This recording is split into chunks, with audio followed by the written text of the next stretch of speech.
రైతు మిత్రులందరికీ నమస్కారం. నా పేరు వి విజయ్ కుమార్, ఎంఎస్సి అగ్రికల్చర్, వ్యవసాయ శాస్త్రవేత్తని.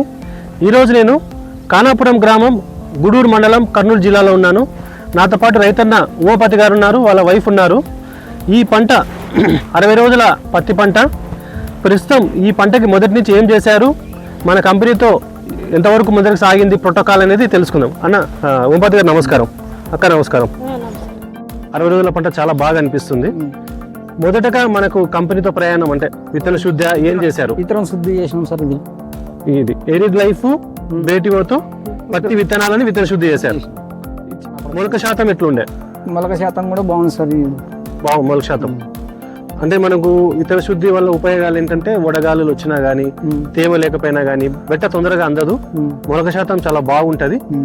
పెరిగినాక పక్క కొమ్మలు కానీ, మొక్క దృఢత్వం కానీ చాలా కంపారిటివ్లీ ఏ పొలంతో పోల్చుకున్నా మన మొక్కకు బలంగా ఉంటుంది.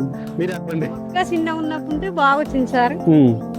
చిన్న ఉన్నప్పుడు బాగా చెట్టు బాగా వచ్చింది. అవునా? బాగా వచ్చింది చిన్నప్పటి నుంచి తోటి బాగా వచ్చింది. మీరు మొదటిసారి నుంచి ఈ రోజు 4వ రౌండ్ వరకు పుష్పాంజలి వారి పవర్ ప్లస్ బయోబి ఇదే కాంబినేషన్ తో స్ప్రేయింగ్ చేసుకుంటూ వచ్చినారు. స్ప్రేయింగ్ కి మొక్క మార్పులు గమనించుకుంటూ వచ్చినారు. మార్పు వచ్చింది.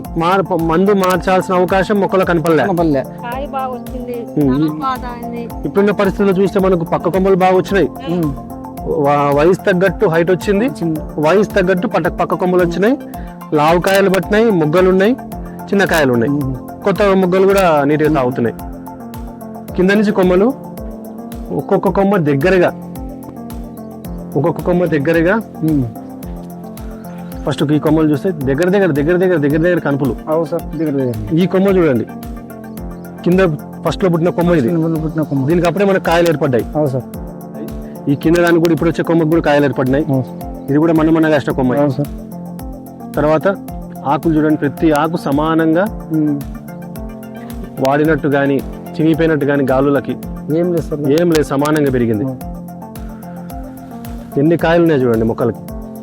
ఇంకా చూడమ్మా ఎట్లా కాయ 40 కాయలు దగ్గర సార్. 40 కాయలు దగ్గర ఉన్నాయని రైతు చెప్తున్నారు. ఇది చూడండి ఎట్లుందో. ఈ స్టెప్ చూడమ్మా, ఇట్లా చూడు.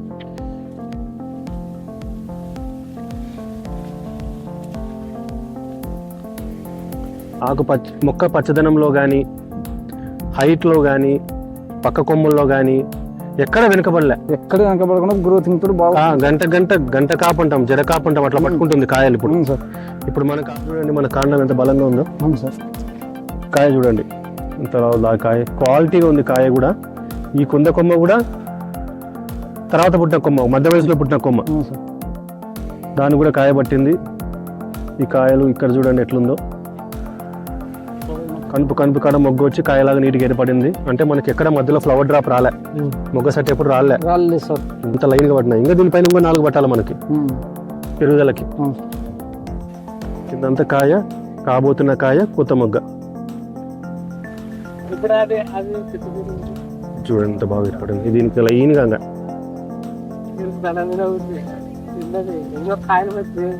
ఏమంటారన్న ఈ పెరుగుదలను చూసి? గ్రోతింగ్ తో బాగా వచ్చింది అంటారు. సైడ్ కొమ్మలు బాగా వచ్చినాయి, ఆకులు బాగా వచ్చింది. ప్రతి ఆకు కాడ అందమైన కాయ నీటిగా ఏర్పడింది. కాయ పైన ఏ మచ్చ గానీ ఏ లేదు, బలంగా పెరిగింది. తర్వాత కొత్త మొగ్గలు చూడు ఎంత దగ్గర ఏర్పడుతున్నాయి. ఇంకొక వారానికి ఇది కాయ అవుతుంది, ఇంకొక 2 వారాలకి ఇది కాయ అవుతుంది మనకి. దీని హైట్ చూడండి ఎంత బాగా. 60 రోజుల మొక్క కరెక్ట్ వయసులో ఎత్తు వచ్చింది. పక్క కొమ్మలు కూడా ఎక్కడ ఒక గ్యాప్ రాకుండా నీటిగా ఏర్పడ్డాయి. చెట్టు కూడా ముదురు ఆకుపచ్చ లేకుండా లేతగా కనిపిస్తుంది మనకు. అంటే వయసులో కనిపిస్తుంది. ఎప్పుడు ముదురు పడకుంటే, ముదురు పడితే తొందరగా ముసలిది అయిపోతుంది.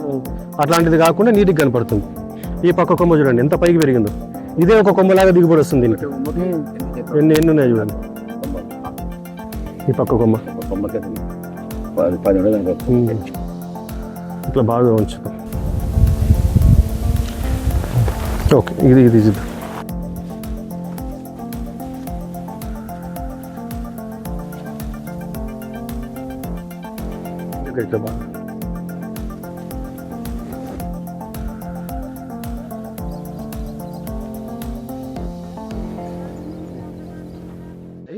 ఈ లెక్కన మనం టార్గెట్ 100 కన్నా ఎక్కువ కాయలు నిలబెట్టుకోవాలా. అది ఈ చలికాలం వరకే. రెండో పంట కూడా మళ్ళీ మనం శ్రీరామనవమికి తీసుకునేలాగా ప్లాన్ చేసుకోవాలి. అట్లా ఉంది. రైతు మిత్రులారా గమనించండి, మందు మార్చకుండా నేను ఏ మందు ఒకటి మందు బాగాలేదని నేను చెప్పట్లేదు, కానీ మనం పత్తి పంట వేసినప్పుడే ఒక ప్లాన్ అనుకొని ఏ విధంగా వెళ్దాం, ఏ టైంలో ఏ మందు వాడదాం అనేది ఒక డెసిషన్లో ఉండాలి మనము. మీరు మా కంపెనీతో ప్రయాణం చేస్తే మేము రైతుకు ఒక ఫీల్డ్ ప్లాన్ ఇస్తాం. విత్తన శుద్ధి ఎలా చేసుకోవాలి, ఎరువులు ఏం వేసుకోవాలి, వాతావరణం కొద్దిగా మార్పులు మనకు అనుకూలంగా లేకపోతే ఏం చేసుకోవాలి, మనకు అనుగుణంగా అన్ని జరిగిపోతుంటే ఎక్స్ట్రా రూపాయి ఎక్కడ తగ్గించుకోవాలి ఖర్చు పెట్టడం, అవన్నీ మేము రైతుకి తోడ్పాటు అందిస్తూ ముందరికి వెళ్తాము. నేను చెప్పే ఇవన్నీ మాటలకి సాక్ష్యం ఏదంటే ఈ పొలమే, ఓవాపతి గారి ఈ పత్తి పొలమే. ఇది 60 రోజుల పంట, ఈ పొలం పక్కన 50 రోజుల పంట ఉంది, అక్కడ 45 రోజుల పంట 45 రోజుల పంట ఉంది. అన్ని పంటల్లో ఈ మొత్తం ఏరియాలో మన మందు పుష్పాంజలి వారి పవర్ ప్లస్ బయోబి ఏ స్ప్రేయింగ్లో తప్పకుండా ప్రతి స్ప్రేయింగ్లో మొక్కని బాగా తడుపుకుంటూ అదే వాడుకుంటూ పోతున్నారు. మనం దీంట్లో ముఖ్యంగా బెల్లం కలపమంటాం. ఏ మందులన్నీ ఎప్పుడైనా కలిపారా? సార్ బెల్లం ఎప్పుడు వాడినప్పటి నుంచి బెల్లం కలుపుతాం. ఎందుకంటే మనం ఇచ్చే ప్యాకెట్ మందు కానీ లిక్విడ్ మందు కానీ పొలం మీద మన చెట్టు పైన మొక్క పైన 100 రెట్లు పెరిగిపోతుంది. మీకు ఇంతకుముందు స్ప్రేయింగ్ 15 రోజుల కిందట చేశారన్నారు, మళ్ళీ ఈ రోజు చేస్తున్నారు. అట్లా బెల్లం వేసుకోవడం వల్ల ఇవి జీవసేంద్రియ పదార్థాలు కాబట్టి రూపాయి ఖర్చుతో 100 రూపాయలు మందు మనకి పొలంలోనే ఏర్పడుతుంది. ఇంకొకటి ఏంటంటే మనం మందులు ఇచ్చేటప్పుడు కానీ ఒక రైతుతో మాట్లాడడం కానీ ఏదో రైతుకు మొక్క అందంగా కనిపిస్తే చాలు అనే విధంగా మందులు ఇవ్వము. రైతుకు దిగుబడి రావాలా, దిగుబడి వస్తే మందులు ప్లాన్ చేయాలా, ఎరువులు ప్లాన్ చేయాలా, అది కూడా రైతుకు మా ఖర్చు మీద పడకుండా మనము ఇచ్చుకుంటూ పోవాలా. ప్లస్ మార్పులు అనేవి రైతుకు తెలిసేలాగా చూపించుకుంటూ వెళ్ళగలగాలి. మీరు చూడండి, మార్కెట్కి వెళ్తాం మనం, పంటలైనా కానీ ఏ పంట అయినా కానీ ఈ వారం ఒక మందు రేపు వారం ఒక మందు ఇచ్చుకుంటా పోతే ఏ మందు పని చేసింది అనుకుంటాం, మార్చుకుంటూ వస్తారు. ఈ పని చేయలేదబ్బా అని పోతే మళ్ళీ వేరే రౌండ్ మళ్ళీ వేరే మారుస్తారు. దేనికి కారణం ఏ మందు ఎందుకు పని చేయలేదు, డబ్బులు అయితే ఇచ్చాం కదా, మార్పులు అయితే కనపడాలి కదా. లేదు సార్, ఇది పని చేయలేదు అంటే మళ్ళీ వేరే మంది ఇది కొట్టండి పని చేస్తుంది అని చెప్తారు. అదే మన పద్ధతులు ఎట్లా ఉంది, ఒక 3 సార్లు మనం వాడితే దానికి అది ప్లస్ అయినా మైనస్ అయినా బాధ్యత. నేను ధైర్యంగా ఉంటేనే కదా 3 సార్లు వాడని చెప్పేది. నా మందు పైన ఎంత నమ్మకం ఉంటేనో రైతుకు ఉపయోగపడుతుందని తెలిస్తేనే నేను అది 3 సార్లు వాడు 4 సార్లు వాడని ధైర్యంగా చెప్పగలుగుతాను.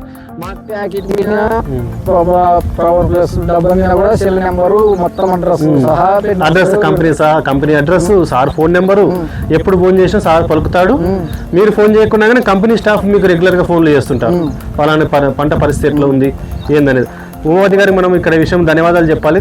డబ్బాని గుర్తుపట్టినారు, డబ్బా పైన సార్ నెంబర్ కూడా గుర్తుపట్టుకొని. మీరు వేరే డబ్బాల పైన ఎవరైనా ఫోన్ చేసి చూసారా ఎప్పుడన్నా?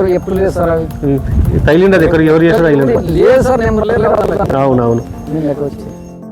తర్వాత పొటాష్ ఫర్టిలైజర్ ఏమని కూడా చెప్పాను, కాయ తూకం రావడానికి. అది అనుగుణంగా మీరు షాప్కి వెళ్తే ఆడ ఏమున్నా ఎరువులు అని నాకు ఫోన్ చేస్తే నేను చెప్తాను మీకు కరెక్ట్గా ఏది అవసరం అనేది. మనం ఈ రోజు రైతుకి ఎట్లుందంటే పరిస్థితి, అక్క ఏం వాడాలో అని కాదు కానీ ఏం వాడకూడదు అనే విషయంలో జాగ్రత్త ఉండాల్సి వస్తుంది. అన్ని అయిపోయినాయి మందులు మార్కెట్లో. ఇప్పుడు మనం చాలా సున్నితమైన దశలో ఉన్నాము. పూతకి మొగ్గల్లో కాయల్లో ఎర్ర పురుగు పడకుండా చూసుకోవాలి. దానికి ఏమైనా వేరే మందు చెప్తున్నామా? దీనిలోనే అయిపోగొట్టేసామని చెప్తున్నాము. అదే ఖర్చుతోనే అదే ప్యాకెట్ తోనే.